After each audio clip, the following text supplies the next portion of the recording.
अलावा एक marriage certificate जो कि गुलाम हैदर और सीमा हैदर के बीच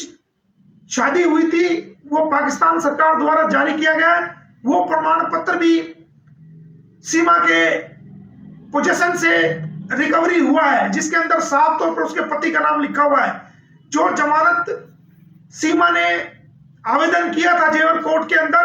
उसके अंदर भी खुद को गुलाम हैदर की पत्नी दिखाया है, और जो ऑनरेबल कोर्ट से जमानत के आदेश हुए हैं उसके अंदर भी गुलाम हैदर को सीमा की वाइफ दिखाया गया है। इसके अलावा जो मैंने एक कोर्ट में याचिका लगाई थी, उसके अंदर भी जो है वो ऑनरेबल कोर्ट ने उसको गुलाम हैदर की वाइफ माना है। अब कुछ सवाल हमने उठाए हैं कि जब सभी दस्तावेजों व कानूनी आदेशों व कानूनी दस्तावेजों से व खुद के कबूलनामे से, जो कि पुलिस द्वारा जिसको अरेस्ट किया गया था, इसने खुद कबूलनामा किया था कि मैं सीमा हैदर वाइफ ऑफ गुलाम हैदर, तो उस कबूलनामे में भी खुद को ये अपनी गुलाम हैदर की पत्नी दिखा रही है,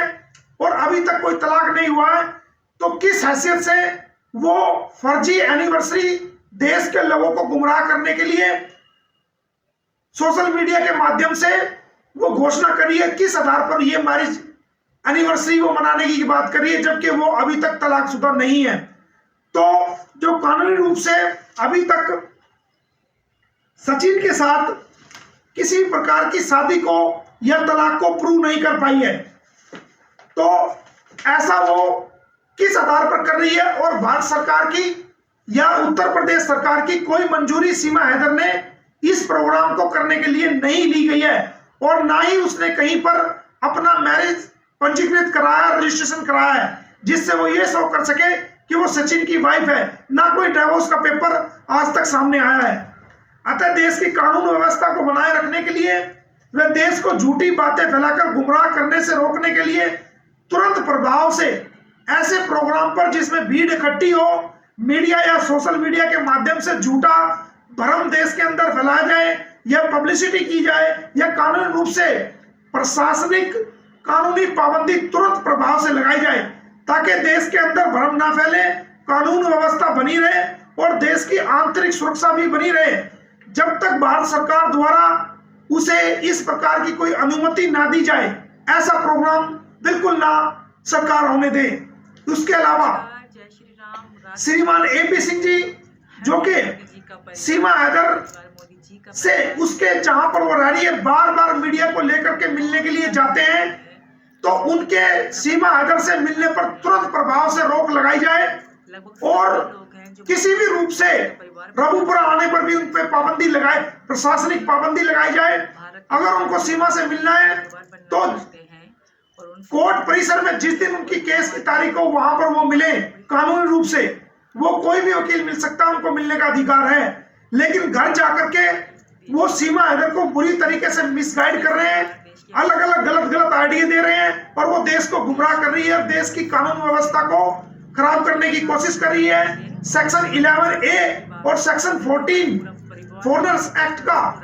बार बार वायलेशन कर रही है। इसलिए श्रीमान एपी सिंह जी को उनसे मिलने पर पूर्ण रूप से पाबंदी लगाई जाए। इसके अलावा श्रीमान एपी सिंह जी गुलाम हैदर के 4 बच्चों का बार बार जाकर के ब्रेन वॉश कर रहे हैं, और उन बच्चों को बहका रहे हैं, उन बच्चों को प्रेशराइज कर रहे हैं, उन बच्चों को धार्मिक धर्म परिवर्तन कर रहे हैं। इसलिए उनके वहां पर जाने पर जो कि एडवोकेट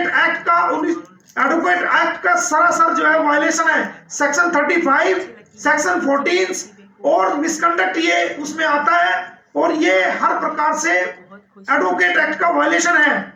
और एक वकील का कार्य किसी का धर्म परिवर्तन कराने का नहीं है। इसलिए उन बच्चों को, क्योंकि मामला बच्चों से भी जुड़ा हुआ है, तो श्रीमान एपी सिंह जी को तुरंत प्रभाव से सीमा हैदर से उन बच्चों से मिलने पर तुरंत प्रभाव से प्रशासनिक रोक लगाई जाए। और इसके अलावा अगर वो ऐसा करते हैं तो ये एडवोकेट एक्ट 1961 की धारा 41A और सेक्शन 35A का पूर्ण रूप से वायलेशन है। और यह देखा गया है कि स्टेट बनाम सीमा हैदर मुकदमा में कहीं भी 19 तारीख तक श्रीमान एपी सिंह जी का कहीं पर कोई लीगल वकालतनामा मौजूद नहीं था, और जबकि वो अपने आप को मीडिया के सामने और प्रशासन के सामने उसका वकील बता रहे थे। इसके अलावा रबुपुरा से बाहर के जो लोग हैं, जो वहां पर भीड़ इकट्ठी कर रहे हैं और भीड़ इकट्ठी करना चाहते हैं और कानून व्यवस्था व सांप्रदायिक सौहार्द को बिगाड़ना चाहते हैं,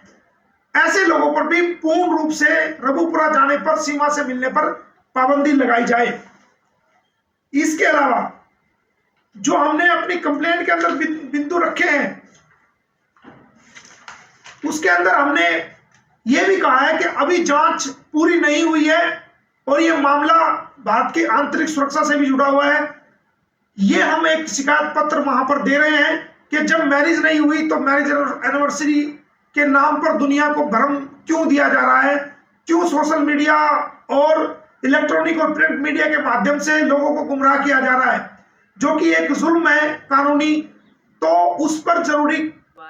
रोक लगाया जाना, ये सरकार, ये प्रशासन की जिम्मेदारी है, वहां के एडमिनिस्ट्रेशन की जिम्मेदारी है। तो हमने कल इसको डीएम साहब को ये चीज लिख के हमने एक शिकायत भेजी है, और मुझे उम्मीद है कि बहुत ही जल्द इस फर्जी कार्यक्रम पर, जो कि वो लोगों को गुमराह करके करने जा रही है, जबकि वो तलाकशुदा नहीं है, एक शादीशुदा है गुलाम हैदर के साथ, तुरंत प्रभाव से रोक लगाई जाएगी। श्रीमान एपी सिंह जी को भी उससे मिलने पर, रबुपुरा आने पर तुरंत प्रभाव से रोक लगाई जाएगी, और बाहरी किसी भी व्यक्ति को वहां आने पर तुरंत प्रभाव से रोक लगाई जाएगी, ऐसा मेरा मानना है। और मेरी प्रशासन से ये अपील भी है कि ये जो मैं कंप्लेंट भेज रहा हूं, इस कंप्लेंट को पढ़ करके तुरंत प्रभाव से आप उस पर अमल करें और इस भ्रम को फैलने से रोकें। आप सभी का बहुत बहुत धन्यवाद। कोई चीज देखते हैं तो अच्छा लगता है, बहुत प्राउड फील होता है।